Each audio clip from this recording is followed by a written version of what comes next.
Hey, everybody, this is Tell the Truth Sports Radio. I'm your host, Ron Fitch.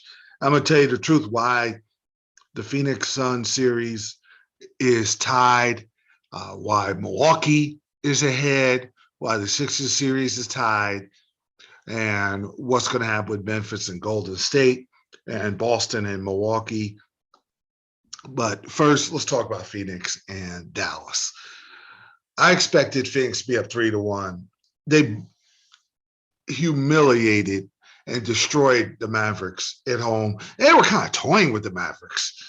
I didn't like the matchup because I thought that Phoenix's toughest matchup was New Orleans because New Orleans matched up physically with Phoenix and gave Phoenix trouble. They went toe to toe with them physically. I didn't think Dallas could. The only way Dallas was going to beat them is by outshooting them.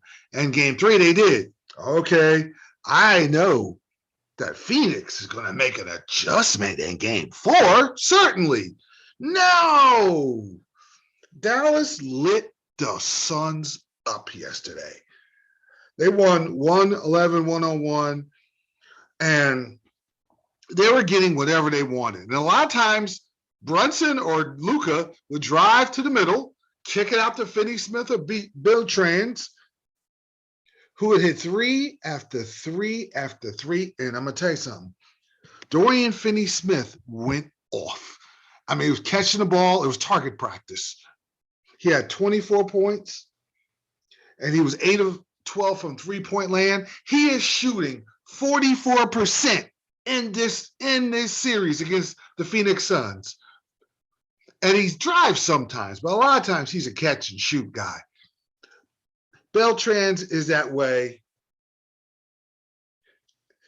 and Kleber is that way. Bertrans and Kleber are catch and shoot. They're lighting the Dallas Mavericks up. Luka is not shooting. Luka's not shooting the ball well. He was 1 of 10 from three. Every time he took a step back, I knew he wasn't going to make the shot, but he had 26 points because of how good he was able to get inside. But I'll get into that later. I want to talk about Phoenix's problem. They're not guarding. They're not selling out, making sure that the airspace of B-Trans and Kleber and Finney-Smith are closed. And Brunson.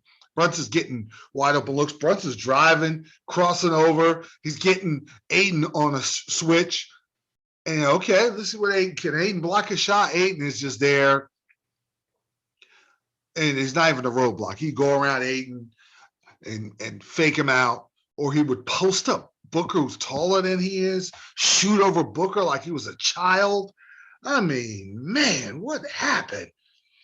And Paul, who's usually brilliant in these situations, wasn't good. He wasn't good this time on the road. He had 5 points, 2 of 4. But you know what? Let's hope the Suns didn't wear him out. He had to do so much to get them here, and he's 37. I hope he's not worn out. But the theme of this game and these two games in Dallas was just the way the Mavericks lit up the Suns. They spread you out, and Brunson and Luka, they can go left or right, and what their goal is to probe. They want to get the switch. You get the wrong defender on him. Okay, I can get around him. I'm strong enough to go to the basket. They're both strong enough to go to the basket. And Luka has that little kiss off the glass when he overpowers you. Or if you come hard, he'll just dish it out to the Bertrands and Kleber and Finney Smith, and they're just catching the ball, and they're snipers. They are just that's the theme of this series. They are lighting the Suns up. They were off, and Luka, and he's still kind of doing it. He's taking too many step back threes. But he was smart enough to be able to drive to the basket, and that was big. Phoenix's problem is they're playing the finesse game that Dallas is playing. They're trying to out three-point shoot the Mavericks. That's not their game. Crowder can I leave him open if I'm the Mavericks, and they have. He got going early, but then he started missing shot after shot. He's not a three-point shooter, but he does like to play hero ball. on both sides of the court. He likes to roam around and try to get blocks and steals, and he leaves his man open. So Finney-Smith and Kleber and all the three-point shooters are able to just light him up because he's out of position, and they're all out of position. And Monty Williams got to get a hold of it. He's a nice guy. I couldn't. I'm a nice, God-fearing guy. I couldn't coach the Suns yesterday. I would have went off on those jokers. Not on Paul. I said, Paul, leave the room. I tell the rest of them, and Booker, because Booker was solid, 35. Aiden was okay, but he's not defending. He's not rim protecting. And they're not. They could have went to Aiden. If Paul's off, they could have just said, listen, Aiden, get in the post, go to work. And let's stabilize this game. We're on the road.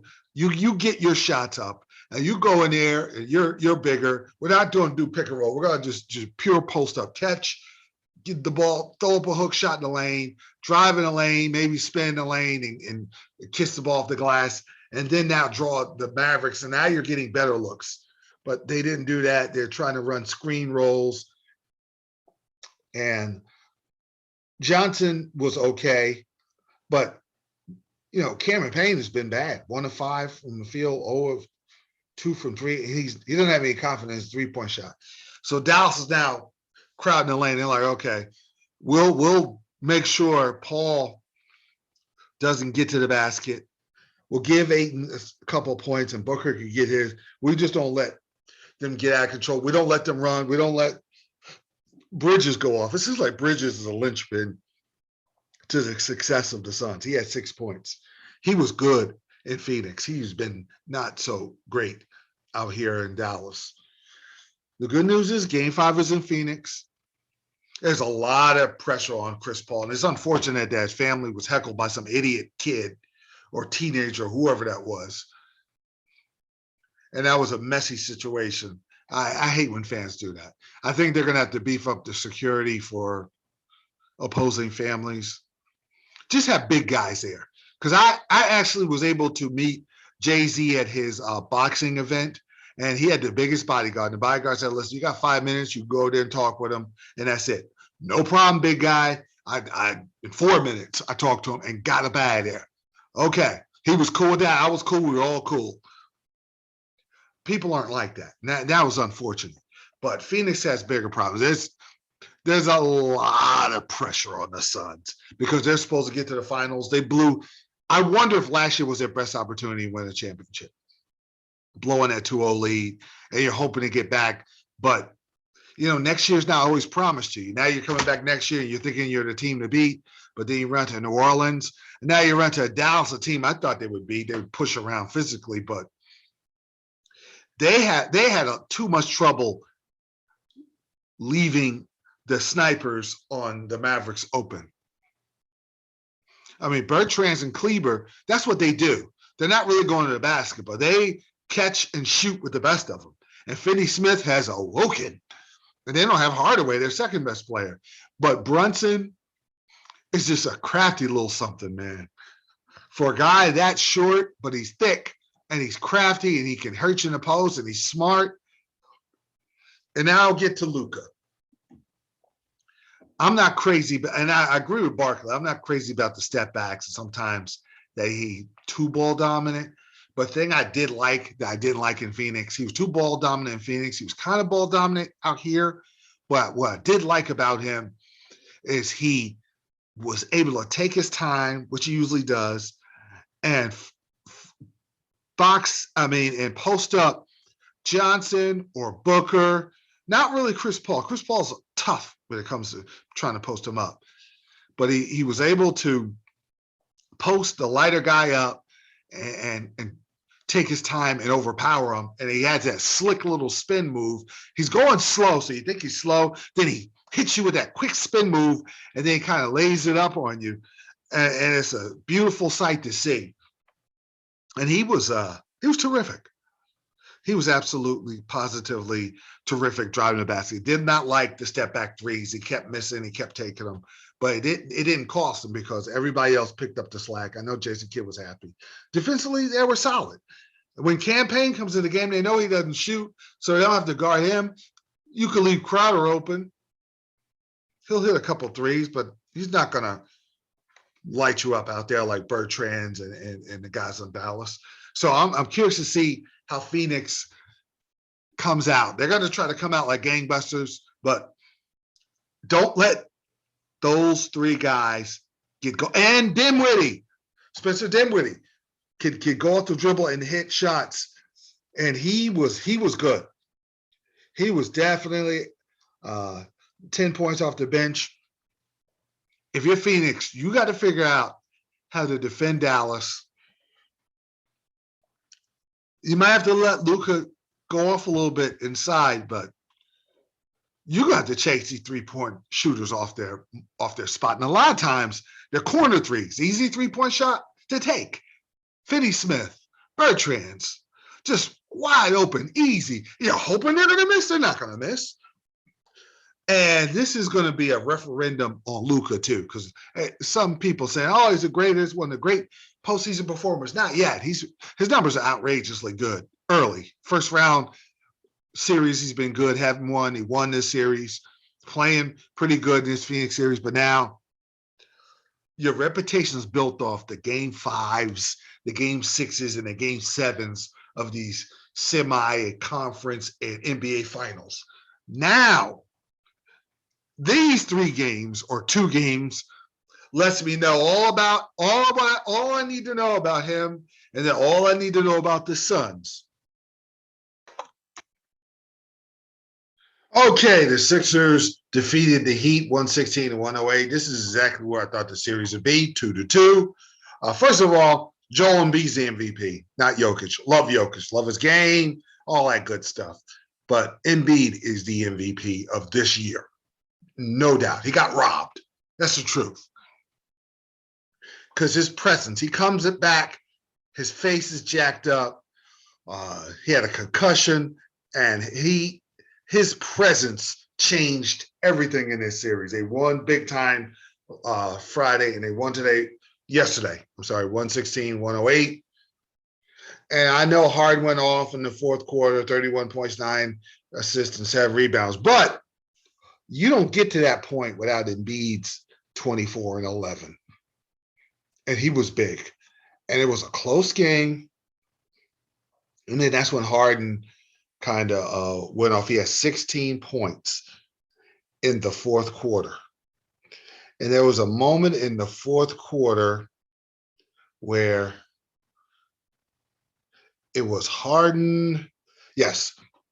Harden hits a 3-point shot with 9:13 left in the fourth quarter, and they went up 97-85. I was like, game over. After that, I mean, they traded baskets after that, but it was a tight game. Neither team was scoring well. Harden hit a couple of shots, and he hit that 1-3, and that got the crowd going, and they go up 12. He was playing bad. He's been playing bad 3 games. He's playing bad all the way up until the fourth quarter. You know what? The fans didn't boo him. Normally the fans would be like, "Oh, okay, I'm done with this dude." But they didn't. They groaned a little, but they hung in there, and he's able to reward them with a good play. And I said this before the series. This series is about Harden. If he goes off, the Sixers are advancing. He can't drive, because I saw him drive a couple times, and Miami stopped him. There were a couple of bogus fouls called on Miami, but what he can do, he can pass the ball pretty good. He can see the floor, but what he can do at this point, he does that little crossover, and he could do the step back 3, and that's got to go in. If that goes in, the Sixers are going to go to Miami and win. You don't even need 31 points. The way Maxi's playing and Harris and those guys, you don't necessarily need 31 points out of Harden. Give me solid shooting percentage. Give me 4 of 6 from 3, 24 points and 9 assists. And you're okay, because Maxi's going to give you about 20. Harris has been solid, around close to 15. Green is giving you 3-point buckets. Now that Embiid's there, Green all of a sudden can make the 3-point shot. He's 3 of 4. And Niang's going to give you what he's going to give you. And they just have to defend. The problem with Miami, and this is why I'm kind of leaning toward the Sixers winning game 5 and then going to win game 6, is Harden can go off and that be the difference. The Heat, they go through lulls. They play really good defense. And I'm surprised because Lowry must be still hurt. He just didn't look like himself. And Abayo and Tucker and Strauss, they all play good defense. And Butler's going to give you 40, but he needs some help. Oladipo was okay, but Hero dropped off.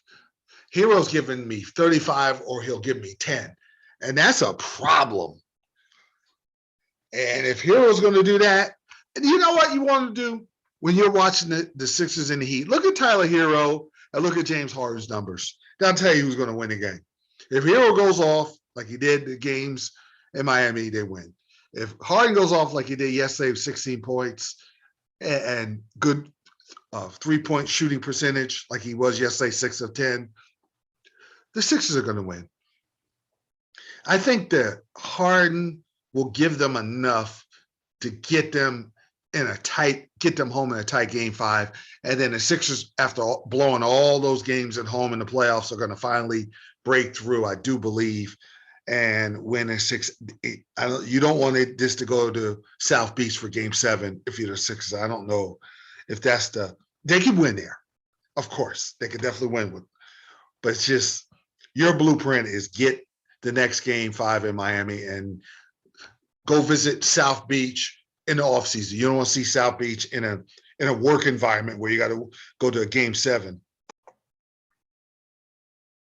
All right, one of the marquee matchups that a lot of fans like is the Grizzlies and the Warriors, and the Warriors whooped them the other day, 142 to 112. And this is what Memphis better clean up. I'm going to tell you how Memphis lost and what Golden State, the adjustments that Steve Kerr made. Listen, the guy has a gazillion championships combined as a player and coach. So he knows how to make those adjustments. This is what he did. I like. Shot selection was better. Not only was it better, he said, listen, we may have to forsake the three-point shooting that we normally do because Memphis is overplaying the three-point line and they're chasing us off the line. But Golden State has the uncanny ability to just go backdoor you to death because everybody's trained when they get the ball in the post or they get it toward the elbow, look for the cutter. If the cutter's not there, there'll be another cutter cutting to the basket. It's a beautiful offense to watch. And Draymond Green's the hub. He's the guy that is in charge of getting everyone involved. And he was his usual terrific self as far as dishing a rock.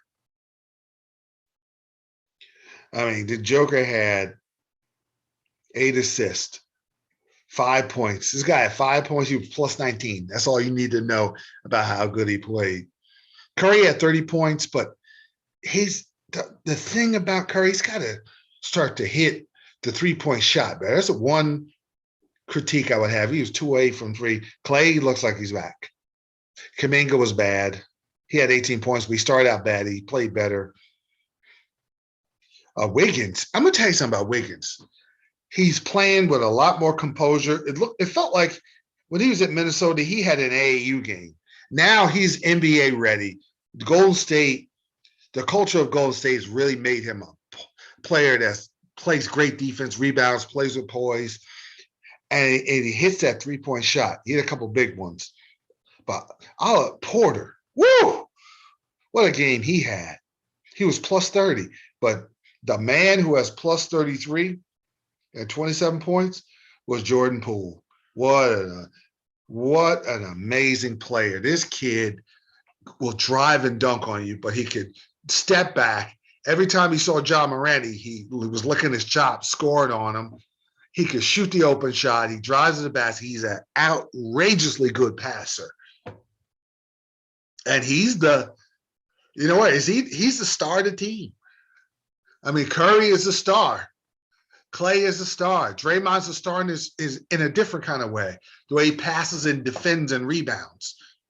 And they're pounding the Grizzlies on the boards. And the Grizzlies were the number 1 rebounding team, but because of all that action that Golden State's running with the backdoor cuts and with Draymond handing the ball off to Clay from the top of the key where he could catch Now you're trying to scramble with a double. It's off the screen roll, and you're out of position, and they're getting a lot of offensive rebounds. And another, what Memphis is doing, they made a lot of hero shots early, but that was fool's gold. And they were still trying to take those shots. And without Brooks, who committed the flagrant foul, was suspended, they kept trying to make those shots. And they missed, and they were usually used to getting the rebound. Clark is used to, he annihilated the Minnesota on the boards, but he doesn't have the impact because they box him out and they secure the rebounds and they went after the loose balls. And that's usually Memphis's game. And that's why Memphis got annihilated. Now, they don't have John Morant, who hurt himself, I believe, on trying to block Clay's shot. And then there was another play with Poole they said was dirty, which wasn't. I think Poole was reaching clumsily for the ball. Like Dylan Brooks's foul was reckless. It wasn't, I don't think it was dirty. That hurt Payton. But I don't think Ja's playing. And that takes away. If Ja can play, I give him a puncher's chance. If Ja's playing, they say, well, Memphis plays good without him. Not Gold State. Gold State wants to get rid of Memphis. I don't know how personal this is. It just feels like they really want to beat Memphis. They're hungry. They want to get to the finals. They're on a mission. You look at Golden State and you look at Phoenix and Dallas, and you're like, Golden State's on a mission to get to the finals. Phoenix is goofing around with the Mavericks. Mavericks are solid, but it just looks like Golden State's a little better than the four teams, the three teams, all out of these teams that are playing in the West. It feels like Golden State, if Peyton could come back for the conference finals, but even without that, with Porter and the way Poole is playing off the bench, and Curry is due, so he might put up a bunch of threes and get his stride back, get his swagger back. Can Memphis win in Game 5? Yep. Push it to 6, yeah, but they're gonna really be hard pressed to win this series with Ja not healthy. I love what Golden State's doing. They're poised and ready to get to the NBA Finals. It's going to be hard going back to Memphis and winning, and then trying to defeat, I guess, the Phoenix Suns. I thought it was a lock-in, a shoe-in, but Dallas has a lot to say about that. But I just like Golden State right now where they're at. All right. The final game I want to talk about, the series I want to talk about, is Boston and Milwaukee. And Milwaukee's up 16 in the fourth quarter, and Boston comes storming back. They take the lead, and I said, this is Boston's game, because I believe they're going to get a split in Milwaukee. This is a game they steal, and they secure back to home court. But Giannis, great move. Boston, when Boston took the lead, Marcus Smart took a hero ball 3, missed. That's when the Bucks scored and took the lead. And then Holiday hits a big shot, and that's who he is. And they ended up winning 103-101, and they're up 2-1. Giannis was his just amazingly brilliant self, 42-12. He had 1 3-pointer he made. He had 42 points, 12 rebounds, 8 assists. And he's just amazing, his presence. And what it does in Holiday, he's the reason they won the championship. Holiday, he helped Giannis get a ring. And Brook Lopez, and what they're doing is they're clogging the middle with Lopez and Giannis, so it's harder for Tatum to go off. Now Boston caught fire late, but it took a while. Brown was solid. Horford was. But Tatum was 4 of 19 because he's not getting those paint touches. And he didn't even shoot a 3-point shot. Whew.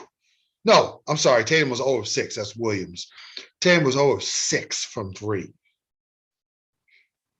And they didn't get the production out of Pritchard. They didn't get their usual bench production.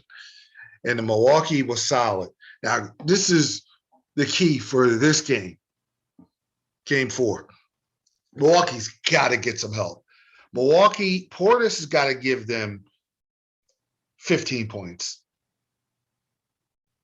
Grayson Allen turned back into Grayson Allen. He's 0-3, but you have to get a couple of 3-point shots at Grayson Allen. Somebody's got to help Giannis tonight, or they're getting beat.